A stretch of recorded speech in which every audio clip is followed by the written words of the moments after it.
এই জঙ্গিরা সদস্য সংগ্রহ করছে আর এটিকে নজরদারির আওতায় আনা সম্ভব হয়নি বলে মনে করেন গবেষকরা। একই সঙ্গে জঙ্গিদের পুনর্বাসনে দৃশ্যত কোনো পদক্ষেপ নেই। জঙ্গিদের স্বাভাবিক জীবনে ফেরার পথে এটি অন্তরায় বলে মনে করেন নিরাপত্তা বিশ্লেষকরাও। যদিও কারাগারে জঙ্গিদের আলাদা তদারকি করা হয় বলে দাবি করা হচ্ছে কারা কর্তৃপক্ষের পক্ষ থেকে। সহকর্মী রিয়াজ রাহানের প্রতিবেদন। জঙ্গি দমনে অভিযান, কেউ নিহত, কেউ আবার জীবিত আটক। আইনি প্রক্রিয়া শেষে আটক জঙ্গির স্থান কারাগারে। প্রশ্ন হচ্ছে, কারাগারে কতটুকু পর্যবেক্ষণ হয় জঙ্গিদের গতিবিধি? বিভিন্ন সংস্থার গবেষণা বলছে, বড় নেতা ছাড়া মধ্যম বা নিচের সারির জঙ্গিদের উপর খুব একটা নজরদারি নেই, যার ফলে তাদের মাধ্যমে উগ্রপন্থার রেশ ছড়িয়ে পড়ছে সাধারণ বন্দীদের মধ্যে। গবেষণায় বেরিয়ে এসছে, জেলের ভিতরে উগ্র মতবাদ ছড়িয়ে পড়ার বড় বড় রাস্তা উন্মুক্ত করে দেওয়া হয়েছে এবং আমরা এটাও দেখতে পাচ্ছি যে জেলের ভিতরে এই প্রক্রিয়াটা খুবই একটা সংক্রামক রোগের ন্যায় এটা ছড়িয়ে পড়ার সম্ভাবনার পথগুলো খোলা আছে এবং যে ধরনের মনিটরিং করা দরকার সে ধরনের মনিটরিং মেকানিজমসগুলো আমাদের কাছে নাই। শুধু কারাগার নয়, কারাগার থেকে আদালতে নেওয়া ও আদালত থেকে কারাগারে ফিরে আসার সময়েও জঙ্গি নেতাদের সঙ্গে সহযোগীদের কথোপকথনের প্রমাণ পেয়েছেন গোয়েন্দারা। তবে কারা কর্তৃপক্ষ বলছে, কারাগারে জঙ্গিদের সঙ্গে সাধারণ বন্দীদের চলাফেরার কোনো সুযোগ নেই। কারা অভ্যন্তরে যারা জঙ্গি বন্দী অবস্থান করে তাদেরকে সাধারণ বন্দী থেকে সবসময় পৃথকীকরণ করা হয়। তাদের প্রতি তদারকি ব্যবস্থা অন্য যে কোনো বন্দীর চেয়ে বেশি করা হয়। বাংলাদেশ পুলিশ কারাগার থেকে বন্দী বুঝে নেয়। যে পর্যন্ত অন্য কারাগারে ওই বন্দীকে বুঝে না দিচ্ছে ততক্ষণ পর্যন্ত ওই বন্দীর দায় দায়িত্ব পুরোটা ওই পুলিশের উপরে বর্তায়।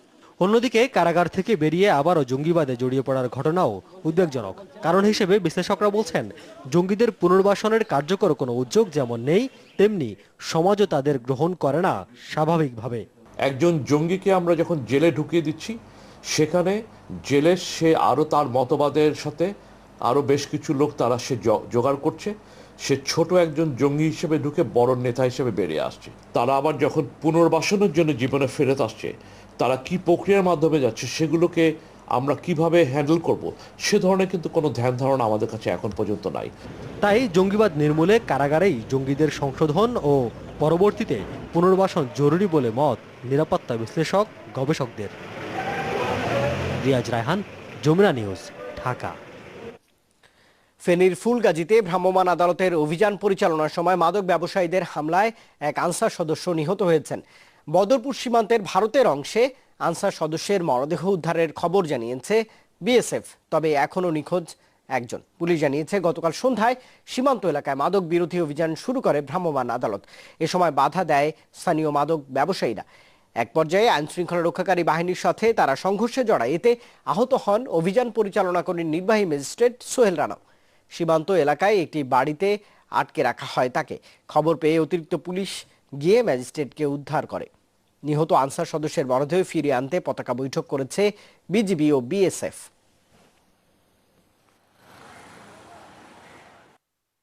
বাড়ির লোকজনের সপক্ষে ওপাশ থেকে কিছু লোক দেশীয় অস্ত্রশস্ত্র নিয়ে আমাদের উপর হামলা করে। এক পর্যায়ে আমি তাদেরকে বুঝাই যে আমরা এখানে মাদকের অভিযানে আসছি এবং আপনারা আমাদের বাধাগ্রস্ত করবেন না। বলতে না বলতেই বেশ এক ধরনের গোলমেলের পরিবেশের সৃষ্টি হয়। আমাদের দুই একজন ওখানে আটকা পড়ে যায়। দর্শক, এই খবর একটু বিস্তারিত আপনাদের জানাতে চাই। সহকর্মী যতন মজুমদার তিনি আমার সঙ্গে টেলিফোনে যোগ দিয়েছেন। যতন, এই গতকাল সন্ধ্যার ঘটনার পরে আসলে স্থানীয় প্রশাসন কি ধরনের পদক্ষেপ নিয়েছে, আর যেই আনসার সদস্যের মরদেহ আপনি বলছিলেন গত ঘন্টায় যে কোনো মুহূর্তে দিনের ফিরে আনা হতে পারে, সে সম্পর্কে আর কোনো বাড়তি তথ্য এই মুহূর্তে আপনার কাছে রয়েছে কিনা? আপনি জানাচ্ছেন যে আমরা আনসার সদস্য কখন ফিরিয়ে আনবে এই বিষয়টা ইতিমধ্যে আমরা বিভিন্ন সূত্রে যোগাযোগ চেষ্টা করছি, কিন্তু আমি ফেনীর বর্ডার গার্ড সদস্যরা বলছেন এটা নিয়ন্ত্রণ করছে কুমিল্লা বর্ডার গার্ড। আমরা কুমিল্লা বর্ডার গার্ডের সাথে যোগাযোগের চেষ্টা করছি, তবে পাচ্ছি না। কিন্তু আমাদের ফুলগাজী উপজেলা নির্বাহী কর্মকর্তা যেটুকু জানিয়েছেন যে ভারতের লাশটা হস্তান্তর, বাংলাদেশের এই আনসার সদস্য লাশ হস্তান্তরের পূর্বে ভারতের কিছু আনুষ্ঠানিকতা রয়েছে, সেই কাজ কাজগুলো শেষ হওয়ার পর ভারতের পক্ষ থেকে লাশটা কখন বাংলাদেশের হাতে দেওয়া হবে সে বিষয়টা তারা জানিয়ে দিবেন। তবে এখন পর্যন্ত এই সংক্রান্ত কোনো মেসেজ পাওয়া যায়নি। তবে আর আপনি আবার জানতে চেয়েছেন যে প্রশাসনের পক্ষ থেকে কি ব্যবস্থা নেওয়া হয়েছে। প্রশাসন গতকালকে যে নির্বাহী ম্যাজিস্ট্রেট সোহেলানা যে মাদক বিরোধী অভিযানে নেতৃত্ব দিয়েছিলেন তার সাথে 16 জন পুলিশ এবং আনসার সদস্য ছিলেন। 16 জনের মধ্যে তারা সেই পরিস্থিতি সামাল দিতে গিয়ে তাদের পক্ষ থেকে 14 রাউন্ড ফাঁকা গুলি বর্ষণ করা হয়েছে। পরে ফেনী থেকে এবং বর্ডার গার্ডের সদস্যরা গিয়ে তাদের পক্ষ থেকে কয়েক রাউন্ড গুলি করার পর এবং বর্ডার বিএসএফ এর সাথে উদ্ধার করে হাসপাতালে ভর্তি করা হয়। তার মধ্যে একজন সাধারণ নাগরিক সেখানে নিখোঁজ ছিল, তাকে 9টার সময় সে ফিরে আসে বাংলাদেশে। তবে সে সময় প্রাথমিক ইনজুরি আছেন। তবে যতন আপনাকে অনেক ধন্যবাদ, খবর জানাচ্ছিলেন আপনি। চাঞ্চল্যকর মামলা হিসেবে স্বরাষ্ট্র মন্ত্রণালয়ের সুপারিশের বাইরেও 20-25 বছরের পুরনো অনেক মামলা আসছে দ্রুত বিচার ট্রাইব্যুনালে, যেগুলো নথি যাচাই ও সাক্ষী হাজির করাই কঠিন। অথচ সাক্ষী হাজিরের ব্যর্থতার জন্য পিপি ও সংশ্লিষ্ট পুলিশ কর্মকর্তাকে জবাবদিহিতার আওতায় আনার বিধান সাক্ষী সুরক্ষা আইনে রাখার নির্দেশ দিয়েছিল হাইকোর্ট। দ্রুত বিচার আদালত নিয়ে সহকর্মী ইব্রাহিম খলিলের 3 পর্বের ধারাবাহিকের শেষ পর্ব দেখুন আজ। চাঞ্চল্যকর মামলাগুলোই সাধারণত দ্রুত বিচার ট্রাইব্যুনালে পাঠিয়ে থাকে স্বরাষ্ট্র মন্ত্রণালয়। গেল কয়েক মাস ধরে পুরনো অনেক গুরুত্বপূর্ণ মামলাও আসছে। পাবলিক প্রসিকিউটর জানালেন এসব মামলার অনেক নথি ও সাক্ষী হাজির করা কঠিন।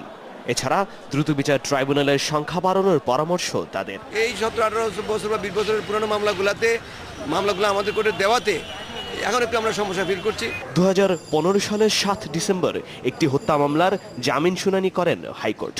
সে মামলায় সমন পাওয়ার পর নির্ধারিত তারিখে সাক্ষী উপস্থিত না হলে সংশ্লিষ্ট সরকারি আইনজীবী ও পুলিশ কর্মকর্তাকে জবাবদিহিতার আওতায় আনার বিধান আইনে যুক্ত করার নির্দেশ দেন আদালত। পিপিরা বলছেন সাক্ষী হাজিরের ব্যাপারে পুলিশের আন্তরিকতার বিষয়টি গুরুত্বপূর্ণ।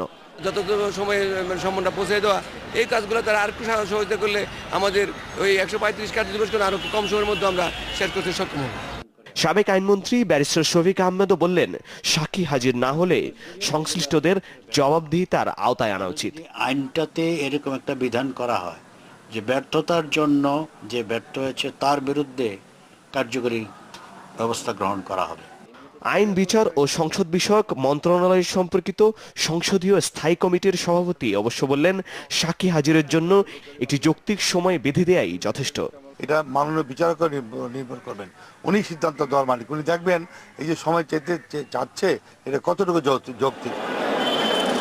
আদালতে সময় মতো সাক্ষী আনয়নের ব্যাপারে আইনজীবী এবং পুলিশদের আরো সচেষ্ট হওয়ার পরামর্শ বিশ্লেষকদের। তারা মনে করেন সময় মতো সাক্ষী হাজির না হলে পুলিশ এবং আইনজীবীদের জবাবদিহিতার মধ্যে আনয়ন করা যায়। তাই পুলিশ এবং আইনজীবীদের যদি জবাবদিহিতার মধ্যে আনয়ন করে সময় মতো সাক্ষী হাজির করা যায় তবে দ্রুত সময়ের মধ্যে মামলার নিষ্পত্তি করা সম্ভব। ইব্রাহিম খলিল, যমুনা নিউজ, ঢাকা। দর্শক, এর সঙ্গে যমুনা নিউজে একটা বিরতি নিচ্ছি, ফিরছি একটু পর, সঙ্গেই থাকবেন আশা করছি।